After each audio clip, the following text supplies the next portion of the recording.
Bueno, chicos, lo primero antes de que comencemos con la clase, explicarles un poquitito de qué se va a tratar la evaluación de este módulo. Aquí les voy a mostrar un poquitito la rúbrica que generalmente utilizamos para ir evaluando cada uno de los puntos que vamos a ver nosotros en este módulo. En general, de hecho, les voy a pasar ambos. Sería como la pauta de evaluación que yo utilizo. Eso les va a permitir a ustedes poder ir tomando algún criterio respecto a sus tiempos, sobre todo, y referente finalmente a cómo van a ir avanzando con el proyecto. La idea, en cierto modo, es que tengan estas informaciones para que vayan destinando finalmente a lo mejor mayor tiempo a los puntos que evidentemente equivalen a mayor puntaje. Entonces, ahí para que le puedan dar una miradita. Cada uno de esos puntos tiene unas temáticas a evaluar y finalmente una breve descripción del encargo para que se entienda de mejor manera qué es lo que yo les estoy pidiendo. ¿Ya? Gran parte de estos puntos nosotros ya lo hemos visto. De hecho, si nos fijamos un poquitito en el desglose de las horas que tenemos de este módulo, ya vamos a la mitad con el día de hoy, terminándolo supuestamente. El día de hoy vamos a ver modelado de masas y componentes in situ. ¿Ya? Por lo tanto, en el trabajo que vamos a ir evaluando, aquí yo les voy a ir mostrando un poquitito el punto a punto de lo que vamos a ir viendo. Lo primero que generalmente evalúo es la creación de la topografía mediante el CAD. Básicamente es seguir el lineamiento que nosotros hicimos de la clase anterior, tomar el dedo eje de la topografía, llevarlo al modelo, ¿cierto? Y del modelo utilizar el topo solid que estuvimos mirando, ¿vale? Eso involucra que evidentemente tiene que estar bien inserto el proyecto dentro de la excavación que necesitamos de la topografía y los diferentes puntos que estuvimos mirando, ¿vale? Eso va acompañado, de hecho, con la creación de las coordenadas de proyecto, por lo tanto, tienen que tener el survey point en el PR1, que es el que nosotros ubicamos, y además el project base point en el encuentro de los ejes A1, que también nosotros ubicamos, ¿vale? Eh, Esta es una temática que nosotros no hemos visto. Opciones de diseño, vamos a crear tres alternativas de distribución para la oficina del piso 2. Utilización de fases, que tampoco lo hemos visto, que en rigor esto es el factor tiempo, ¿ya? Trabajo de fases con opciones de diseño es justamente lo que vamos a ver el día jueves, ¿vale? Opciones de diseño y fases. Entonces, estos dos puntos debiesen, estos tres, de hecho, puntos van a quedar más o menos amarrados, ¿vale? La creación de filtro de fases es creación de un filtro municipal. En rigor, ahí se van a dar cuenta en la clase siguiente, que la incorporación del factor tiempo cobra mayor relevancia cuando nosotros necesitamos crear planos de demolición y construcción, ¿ya? En rigor, a través de Revit, uno podría perfectamente tener ese tipo de documentos casi de manera automática, sin tener que estar pensando en cierto modo cuáles son los elementos nuevamente que se van a estar demoliendo y cosas como ese estilo. Ahí lo vamos a ver en profundidad. El día de hoy vamos a estar ya capacitados para poder utilizar este punto, que es la techumbre de estacionamiento en base a masas. Vamos a trabajar con masas el día de hoy. Después vamos a tener entonces la creación de recintos, vamos a trabajar todo lo que son rooms, el aplicativo que tiene Revit en general para crear habitaciones en términos volumétricos de modelo. Y después vamos a pasar con lo que es tablas de creación de cuantificaciones. Estas tablas de cuantificación nos van a permitir, en cierto modo, incorporar parámetros, sacar cantidades, incorporar además el factor de costo. Entonces son bastante útiles en gran parte del proyecto. Creación de parámetros compartidos en familia y en proyecto. Nosotros diríamos que en este punto ya estamos como más o menos a la mitad. Ya sabemos lo que son los parámetros compartidos. Ya los logramos involucrar en algunas partes de ciertas familias como de etiquetas, ¿cierto? En las mismas puertas. Y en este caso también en proyecto, pero acá yo hablo de uno en particular que está ligado al navegador. Y eso lo vamos a ver un poco más adelante, ¿ya? Creación de etiqueta, ya lo hicieron perfectamente, solo que en este caso se evalúa recintos y puertas. Nosotros solamente llevamos puertas y los de recinto todavía no los vemos. Creación de escantillón, este es un punto en particular que diría yo que es el que requeriría a lo mejor más trabajo como de parte de ustedes sin que nosotros lo hayamos visto a lo mejor en el paso a paso. La idea, en cierto modo, es que ustedes puedan desarrollar un escantillón no tan extenso, ¿cierto?, de alguna zona del proyecto y en este punto utilizar todas las herramientas que vimos de detallamiento, ¿ya? Por eso no se especifica como que yo les enseñe a hacer un escantillón, porque en rigor eso no debiese ser tan complejo, ya debiese ser más un poco de la formación de cada uno de ustedes. pero yo les entrego sí todas las herramientas, en este caso de detallamiento, para que puedan desarrollarlo, ¿ya? Ahí ustedes pueden elegir si quieren utilizar etiquetas, si quieren utilizar textos, básicamente los encuadres de alguna de las zonas, los niveles de detalle de a lo mejor de los elementos para poder ir detallando ciertos puntos que a lo mejor quieran ir destacando. Ahí la idea es que vayamos trabajando con esto.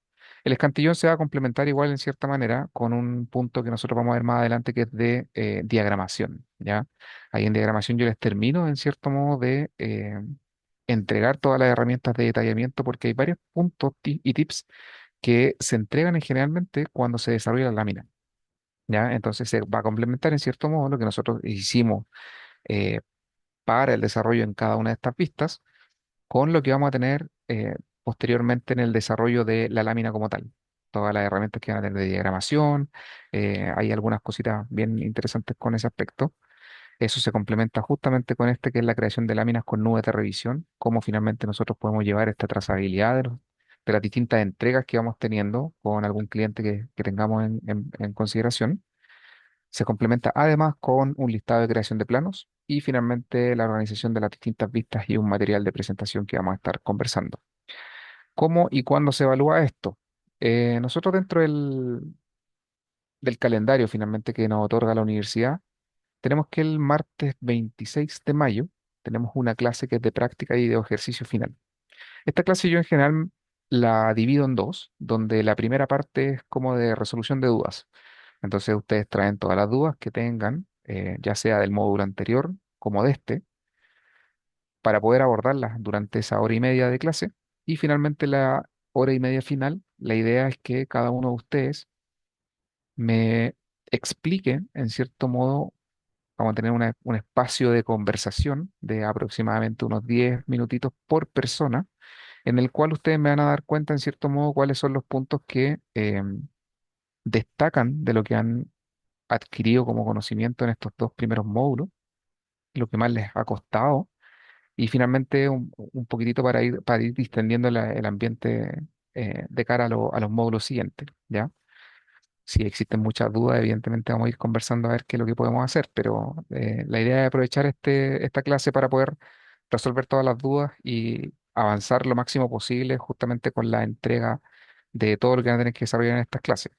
Como las clases, yo le he dicho que en este caso este módulo es bien pesado. em, Mi intención con esta clase de resolución de dudas es que ustedes puedan disponer a lo mejor de una semanita más para poder desarrollar sus trabajos. Eso les va a permitir en cierto modo que yo no les voy a exigir el trabajo en esta fecha como tal, sino que en general suele ser como a la semana siguiente, ¿vale? Entonces van a tener ahí casi una semanita extra de tiempo disponible para poder entregarme el trabajo como tal, ¿ya? Con eso nosotros estaríamos cerrando este módulo, ¿vale? ¿Dudas con respecto a esto?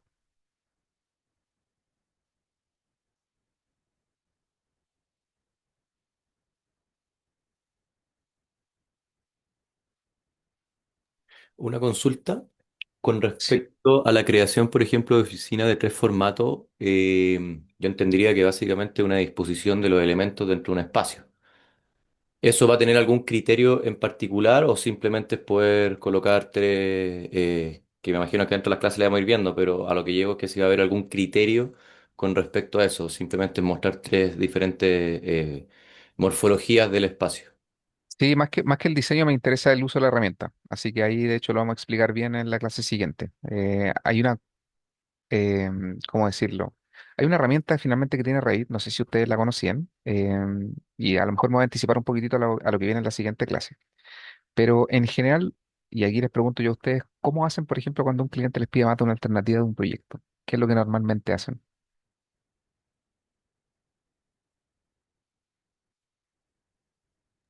Por lo general uno lleva distintas, o sea, en base a una idea general, uno lleva distintas tipologías de ese espacio, de ese proyecto, básicamente. Si lo trabajáis en CAD, tú entregas tres archivos distintos, por ejemplo. No, como trabajando en el mismo archivo, uno tiene como por lo menos ese tipo de proyectos, por así decirlo, Claro. o de espacio. El problema ahí es que en general lo que uno suele hacer en CAD, por ejemplo, o por lo menos lo que a mí me pasaba con los distintos equipos que me había tocado desarrollar, es que uno utiliza el espacio modelo replicando finalmente el proyecto varias veces, ¿cierto? Y ahí ir modificando en cada uno de ellos. Suele ser así, ¿no? Sí. Sigue siendo así entonces. Sí. Ya. Sí, Bueno, yo le voy a En enseñar CAP. una forma que efectivamente es mucho más óptima que esa, ¿ya? Entonces, la gran ventaja que tiene Revit en ese aspecto es que ustedes utilizan el mismo proyecto y les permite, en cierto modo, tener alternativas sin tener que replicar el archivo ni multiplicar el espacio modelo en cierto modo. ¿Ya? Entonces ahí es una utilización que vamos a ver bien, bien útil, bien entretenida. Así que como te digo, más que el diseño, me voy a enfocar más en que sepan utilizar la herramienta. vale. Eso, ¿vale? Ya chicos, vamos entonces a lo que nos compete el día de hoy. El día de hoy vamos a trabajar entonces, como les decía, con modelado de masas y Profe, ¿le puedo hacer una componentes, consulta antes? por Eh, supuesto. ya, lo que pasa es que me ocurrió un inconveniente porque estuve trabajando con el tema de la familia ¿Ya? y guardé la familia en otro lado y quise insertar una nueva familia y no encuentro la ruta. De la familia, Exacto, claro, porque lo típico que cuando uno le pone cargar familia, ¿ya? te da directo a donde el programa tiene todas las familias. ¿Correcto? Entonces, la que yo hice la guardé en otro lado y por lo tanto al abrir el cargar familia me tira la última ruta que yo usé y no donde el programa tiene las familias. Entonces, no sé cómo volver a llegar a... A la ruta que instalaste por defecto. Exacto. Ya, entiendo. Sácame una duda. Ahí sígueme en tu Revit, lo tenía abierto, ¿cierto? ¿Sí? Ya. Andate aquí donde dice File, en donde dice Options, y aquí en Options hay un icono que se llama File Locations. ¿Ya? En File Locations vas a bajar a donde dice aquí Places Ya. e indícame la ruta que tienes aquí. Ahí dice Program Data Autodex Revit 2027 librería y así sucesivamente. Lo tengo en el sello. ¿Lo tienes en el qué, disculpa? En el C, en el disco C. Ya, no, si el disco no me interesa tanto. Vale, esa es la ruta de tu biblioteca por defecto, ¿ya? Ya. Entonces, si necesitas ir a buscarla, cuando le vayas a decir a Load Family, esa Sí. es la ruta que tienes que seguir, Ah, ya. Ya, me queda súper claro. ¿ya? Entonces Ya. ahí de repente la guardáis en algún lado, así en un bloc de notas tal vez. Porque Sí, claro, cuando uno le va a decir insert, en general suele quedarse como con la última ruta que utilizaste. claro. ¿Ya? Eso es así. Pero para ir a buscarla por defecto, esa es la ruta que tú tienes instalada en tu biblioteca de familia. Ok. Vale, muchas ¿Ya? gracias. De nada. Vale, entonces, el día de hoy, como les digo, vamos a trabajar con masas y vamos a trabajar con el componente in situ. ¿Ya? No sé si les ha tocado trabajar con alguno de ellos antes o conocen más o menos de qué se tratan.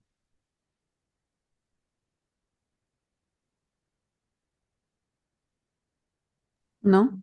No, nada. ¿No? ¿Ninguno? ¿No les suena? Mm, mm. Ya, perfecto. Más interesante. Entonces, el primero, a mí, en general suele ser, está escrito como modelado de masas primero y después componente in situ, ya, pero vamos a venir un poquitito con lo que nosotros veníamos trabajando para que se entienda un poquitito la correlación, ¿vale? Y vamos a partir con el componente in situ, ¿ya? Nosotros en algún momento cuando empezamos a hablar de la familia, sobre todo cuando empezamos a desarrollar el tema de la puerta y el template base que utilizamos, comentábamos también que existen, bueno, múltiples tipos de parámetros, ¿cierto? Parámetros de instancia y de modelo, todo lo que es de sistema y de punto de vista de usuario, pero en las familias, mirándolo desde el punto de vista de ellos como tal, teníamos también las familias de sistema y las familias cargables. ¿Se acuerdan de eso, cierto? Dentro de eso, Sí, además, que teníamos estas familias de sistema y las familias cargables, existe una tercera. ¿Ya? Para que la tengamos en consideración. Ustedes cuando pinchan en cualquiera de estas herramientas de arquitectura, estructura, ¿cierto? O de sistema, hay un icono que se repite normalmente entre ellos. Arquitectura, estructura y sistemas, ¿vale? Que vendría siendo como todo el área arquitectónica, todo el área estructural y todo el área MEP, ¿ya? Cuando ustedes escuchen de MEP, estamos hablando de los distintos sistemas de ingeniería que contiene un proyecto. No sé si saben a qué se refiere un MEP, un archivo MEP. MEP. O No. sea, para mí el MEP es las instalaciones de un proyecto como tal. No sé Sí, yo si, igual lo asimilaba a las instalaciones. claro. Ya, correcto. Pero el acrónimo de MEP es de Mechanical Engineering and Plumbing, que en rigor, claro, sería como eléctrico, protección contra incendio, climatización, cierto, sanitario y las distintas especialidades. Ese es un poco lo que significa y por eso justamente todo eso se asocia aquí a la pestaña de sistemas. Sistemas efectivamente permite hacer todo el remodelamiento de diseño HVAC, en este caso todo lo que esté relacionado a pipings, todo lo que esté relacionado a sistemas eléctricos. Y Revit, además, no solamente de la modelación, permite justamente hacer enlaces de circuitos, ¿ya? Donde, por ejemplo, supongamos en climatización, para efectos de ello, podríamos nosotros establecer un criterio entre los tableros eléctricos y un equipo de unidad interior y unidad exterior. Saber finalmente cuál es el circuito que los conecta y cuál es el termostato que, por ejemplo, los enciende, ¿ya? Y así sucesivamente con el temas eléctricos o de protección contra incendio. Es bien interesante el tema MEP acá. Como les decía, en los tres ámbitos como importantes que tiene Revit, arquitectura, estructura y MEP, eh, convergen en que tienen en común este icono llamado componente. Componente en general, en arquitectura lo encontramos aquí en Build, en estructura lo encontramos acá en el sector de Model, ¿cierto? Y en sistema lo encontramos al final también en Model. En rigor es el mismo icono, no es que en cada una de las pestañas se vayan a encontrar con un icono distinto, que es lo que involucra él. Que si ustedes despliegan, se van a encontrar con un Place a Component y con un Model in Place, ¿vale? Place a Component, si ustedes le dan clic, en rigor lo que van a acceder es a las distintas propiedades de las familias que ustedes tengan cargadas en el proyecto y que les permiten, en cierto modo, utilizar para incorporar acá. Son ciertas familias que podrían ustedes estar trayendo desde afuera. Pero el segundo, Model in Place, si ustedes mantienen el mouse ahí, despliega en cierto modo que un menú que explica que habla de un componente que es único para el proyecto. Entonces acá, en cierto modo, explica que este componente, si bien nosotros podríamos pensar que lo podríamos traer desde afuera, es algo que se va a desarrollar solamente en este proyecto y en ningún otro. Entonces yo les pregunto a ustedes, ¿qué tipo de elementos, por ejemplo, ustedes conocen dentro de algún proyecto que solamente podrían estar en ese proyecto y no en otro lado?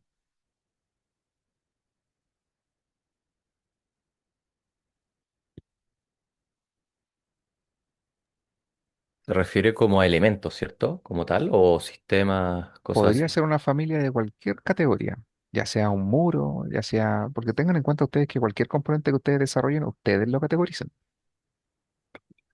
Me imagino como eso, como el desarrollo de algún elemento en particular por requerimiento de proyecto y que solamente pertenece a ese tipo de familia como tal, pues una familia anidada dentro de. ¿Ya? ¿Sí? Perfecto. ¿Alguien más?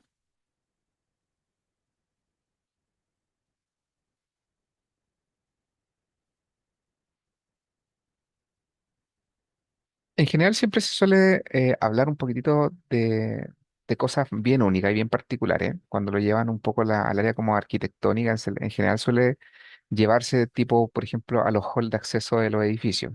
Son espacios que en general suelen ser bien únicos y que no se repiten en otros lados. En el caso del proyecto que tenemos en curso, de hecho, se van a encontrar ustedes que existen ciertos elementos que se desarrollan, no sé si lo alcanzaron a lo mejor a desarrollar ya antes con Andrés, que son bastante peculiares también en el proyecto. Por ejemplo, aquí hay unos muros como este, no sé si ese lo tendrán a lo mejor desarrollado ustedes en su modelo, pero este elemento, a pesar de que está categorizado como un muro, no es algo que nosotros podamos llamar a través de la pestaña de arquitectura y de la creación de un muro. Esto es un elemento bien particular y este elemento bien particular es único en este proyecto. ¿Ustedes lo tienen? Sí, ¿Sí? ¿Y cómo lo hicieron? a través de la herramienta de Complement. Por lo Disculpe. menos a través de la herramienta Complement y si no con la herramienta de, o sea, Model in Place, básicamente. Ah, este mismo. Este Exacto. mismo. Modeling Place. Ya, perfecto. O sea, ya la utilizaron, entonces podemos avanzar más rápido aquí. Vale. El Modeling Place efectivamente entonces me permite esto.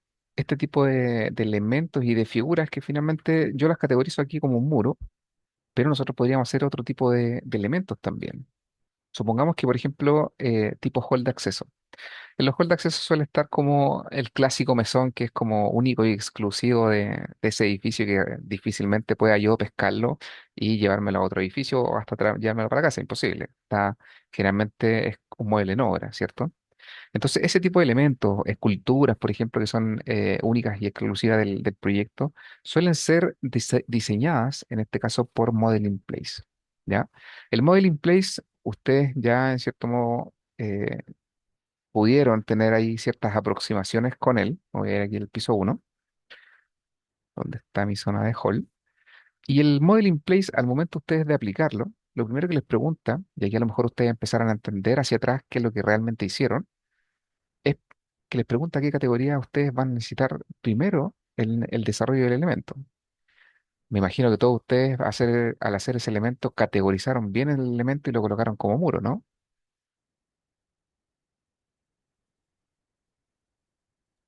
Por lo menos como modelo genérico, básicamente. Ya. El problema de dejarlo como un modelo genérico es que el día de mañana, si tú quisieras cuantificar, por ejemplo, supongamos que todo eso que hicieron en la parte exterior, ¿cierto? En este caso, esta zona de muro, era de hormigón. Entonces, yo además quisiera cuantificar, por ejemplo, la cantidad de hormigón que tengo entre los aleros, y esto me gustaría a lo mejor considerarlo dentro de ese paquete.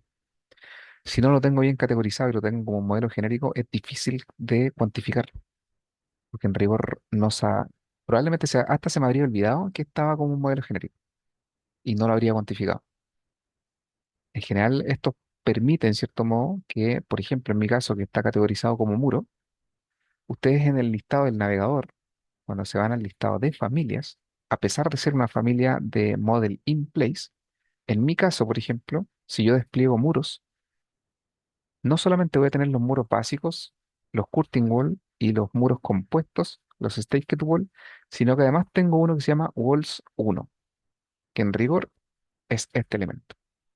Si ustedes lo categorizaron, por ejemplo, como un generic model, lo más probable es que efectivamente tengan una categoría aquí llamada generic model, que en mi caso no tengo, y que ahí probablemente tengan la posibilidad de seleccionar ese elemento, ¿ya? Entonces, lo primero que se tienen que cerciorar cuando trabajen con el Modeling Place es dónde van a clasificar el elemento para saber dónde va a quedar agrupado. Y después, el día de mañana, si lo necesito, saber cómo buscarlo, ¿ya? Cualquiera de los elementos que ustedes tengan categorizados de alguna manera, de igual forma se puede después cambiar. Así que tampoco es que sea tan estricto y que no puedan hacer nada ya con él porque ya lo hicieron, ¿ya? Ahí vamos a ver cómo justamente se puede modificar. De hecho, vamos a partir de la misma manera.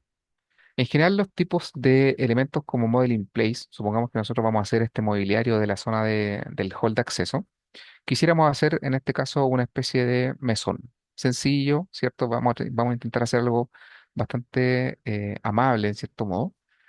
Y para ello, entonces yo tendría que clasificarlo como una especie de mobiliario, tal vez. Pero Revit tiene dos formas de clasificar mobiliarios, ¿ya? Uno es el casework y el otro, ¿cuál sería?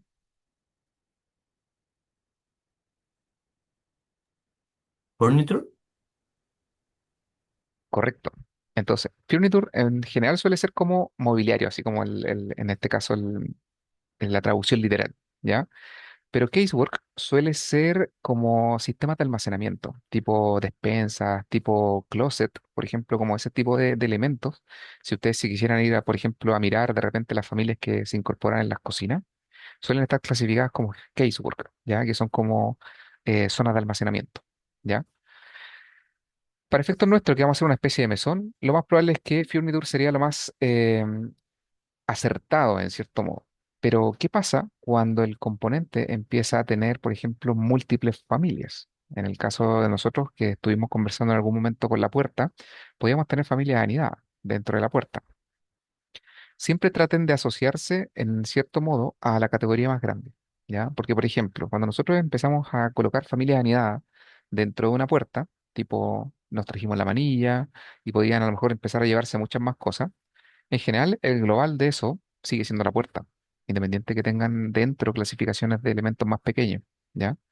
Acá, finalmente, si yo hago un mesón y le incorporo, por ejemplo, una silla, el conjunto sigue siendo un mobiliario. Entonces, siempre tratemos de pensarlo desde el mundo, desde el punto de vista más general. Marcelo, Aquí estoy, dígame. tengo un mensaje que dice que la reunión va a terminar en 10 minutos. Sí, a mí ahí lo acabo de ver también, pero qué raro. No sé, abre igual que siempre. Vamos a revisar. Si se cierra, entramos de nuevo, pero no sé por qué. Ya, No ya, sé. por si acaso, para que Ujú, tengan ahí, estén atentos, por favor. ujú. Porque de Vale. hecho tengo el contador arriba que me dice que ya quedan 9 minutos y fracción. Estás muteado, sí. Que abrí como siempre, digo, no sé la razón, la verdad. Pero iniciamos de nuevo, por Ya, favor. vale. Ujú. Continuamos entonces. En este caso entonces vamos a tomar la familia de Furniture. Ustedes, como les digo, ya tuvieron ahí cierta aproximación con otros elementos. Y aquí la ventaja de esto, para que después aparezca en el navegador, es justamente poderle dar un nombre asociado a lo que queremos hacer. ¿Ya? Si estamos considerando este mobiliario del hall de acceso, derechamente yo lo pondría, por ejemplo, mesón hall, cosa que sea fácil de ubicar después. ¿Ya?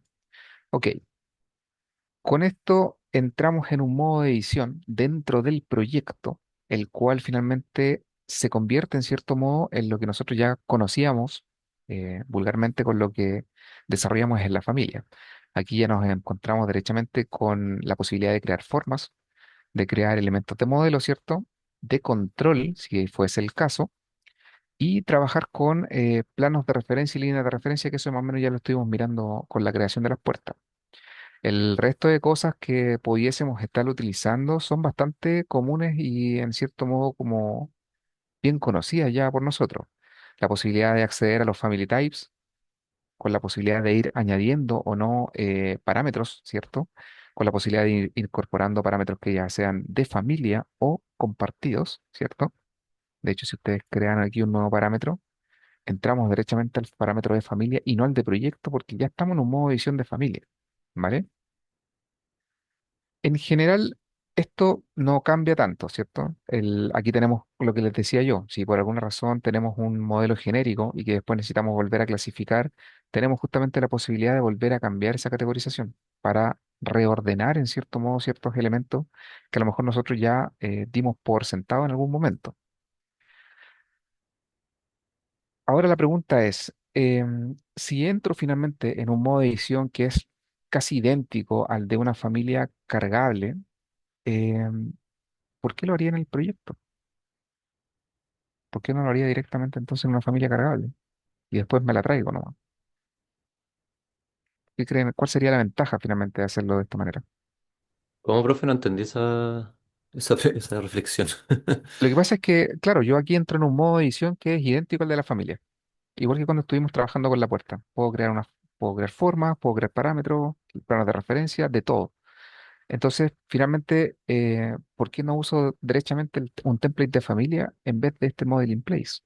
Porque la familia, ¿qué es lo que me va a permitir? Justamente poder llevármelo para otro lado, si así lo quisiese. ¿Qué ventaja tengo acá? Que es más flexible el model in place, pues, ¿no? Tiene menos restricciones. Permite dibujar o hacer elementos mucho más orgánicos, quizá, o menos flexibles. Yo lo entiendo más como un SketchUp, por ejemplo, el model in place. Ya, la ventaja de hecho del model in place es, y al igual que el de la familia, es que tienen exactamente las mismas propiedades. O sea, tú en una familia podés crear lo mismo, ¿ya? Ahora, sí es más flexible en qué sentido, que aquí yo me puedo contextualizar con el proyecto. Entonces, en rigor, si yo quiero diseñar algo, justamente como un mobiliario, no tengo que estar a lo mejor teniendo las medidas como en la cabeza y después ir a la familia a lo mejor a plasmarlas. Acá derechamente puedo diseñar sobre el proyecto, lo cual en cierto modo es mucho más versátil en ese aspecto. Y en rigor, el hacerlo a través del Modeling Place es porque efectivamente no tengo intenciones de llevármelo a ninguna otra parte, ¿vale? Es porque yo estoy decidiendo en cierto modo que este elemento va a quedar acá y no me lo voy a llevar a otra parte. Ahora, si eventualmente ustedes desarrollan un elemento como Modeling Place y se les ocurriese la genial idea de a lo mejor de llevárselo a otro proyecto, igual se puede. Hay truquitos ahí de por medio que nos permitirían, en cierto modo, hacer ese tipo de balance, así que tampoco habría mucho problema, ¿ya? Pero no es tan fácil como la familia cargable. Ahí les voy a mostrar un poquitito cómo podríamos hacerlo, ¿ya? Aquí entonces nos vamos a intentar centrar a lo mejor en esta zona. Esta zona yo pensaría que es como la zona de recibimiento del proyecto. Voy a salir un poquitito aquí para ver un poco el contexto de este espacio. Me voy a dar un 3D. Ay, lo siento. De X. Ahí sí.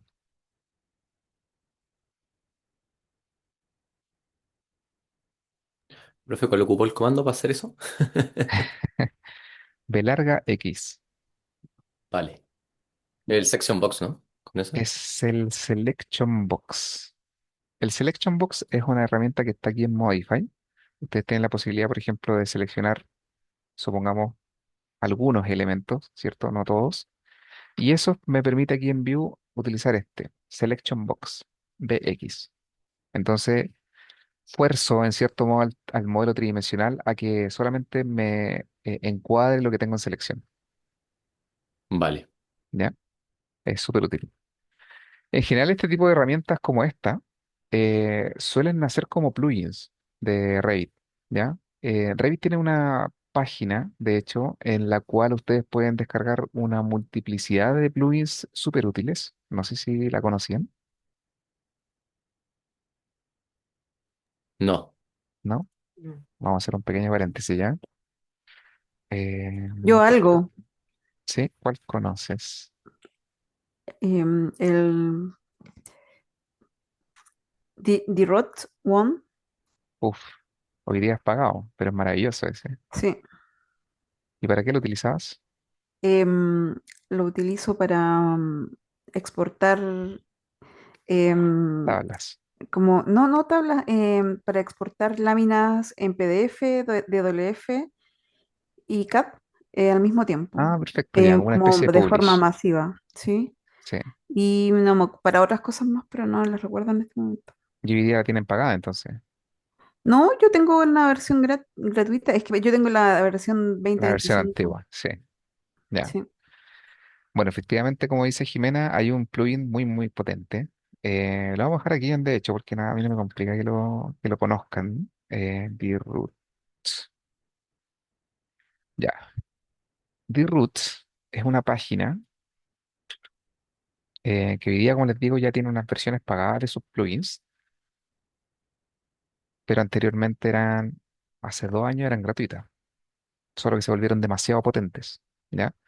Ustedes cuando entran a Droot tienen aquí los Revit add-ins, que son plugins. Estos Revit add-ins tiene dos grandes grupos para efectos de D-Roots. O sea, ya no solamente dos grandes grupos. D-Roots One y ProSheets eran los primeros con los que nació D-Roots. D-Roots One y ProSheets en rigor son plugins que les permiten, en cierto modo, tener una serie de manejos de información. El D-Roots One lo que permite en cierto modo es manejo de data, exportaciones masivas, filtros muy específicos, chequeo de modelos, nube de puntos, y incluye justamente una versatilidad respecto a la posibilidad de que ustedes puedan vincular directamente tablas Excel externas al software y que se vinculen con su modelo, cosa tal de que el día de mañana, si ustedes modifican el Excel, se actualiza el modelo y viceversa. Entonces es muy potente. Para efectos de ProCheats, es casi como una impresora eh, PDF que existen así como digitalmente, pero con esteroides, ¿ya? Aquí se pueden hacer impresiones masivas, exportaciones masivas, y la ventaja de ProCheats es que si por alguna razón usted, me imagino que en algún otro software le ha pasado, hacen, por ejemplo, una impresión masiva y se llega a caer alguno de esos archivos, se cae todo el proceso de impresión. ProCheats, Ah, como funciona como un plugin, se salta eso. profe, Entonces, disculpe, estamos casi en el tiempo, por si acaso. Déjeme, hay un botón aquí que dice iniciar. Voy a ver si eso sirve para algo. No. Ya, si se cierra, entramos de nuevo. Ya, ya. entonces, Vale, entonces ProCheats les permite justamente que como un plugin es externo, no funciona directamente con el software no se cae. Y ahí tiene una ventaja muy grande porque pueden hacer impresiones de entregas masivas. En mi caso, en algún momento, de hecho, teníamos impresiones de más de 1000 documentos cuando